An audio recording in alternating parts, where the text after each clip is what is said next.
En Corse, l'enquête avance 2 jours après la mort d'une étudiante de 18 ans tuée dans un guet-apens. La piste d'une méprise est privilégiée. La voiture qu'elle conduisait était habituellement utilisée par son compagnon.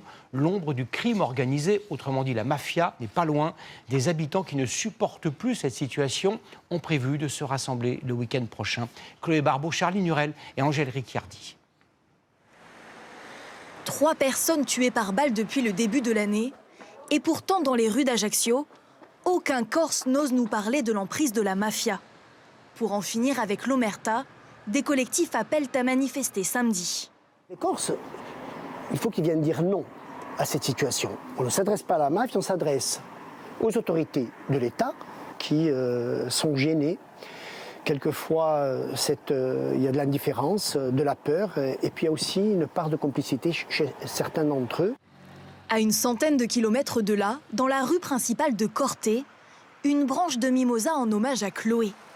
C'est ici que vivait la dernière victime des règlements de compte.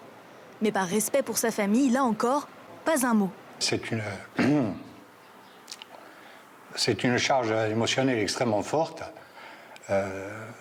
Ça serait vrai dans n'importe quelle circonstance, mais dans celle-là, tout le monde peut bien comprendre que vu les liens qui nous unissent, ici tout le monde se connaît, moi particulièrement, puisque je suis aussi le médecin de la famille. Chloé a été tuée devant cette villa de Ponteleccia, samedi soir, alors qu'elle conduisait la voiture de son compagnon. Des hommes cagoulés ont tiré plusieurs fois dans sa direction.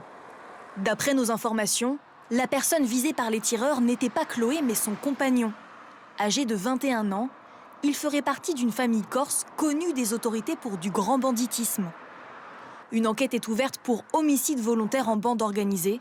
À ce stade, aucun suspect n'a été interpellé.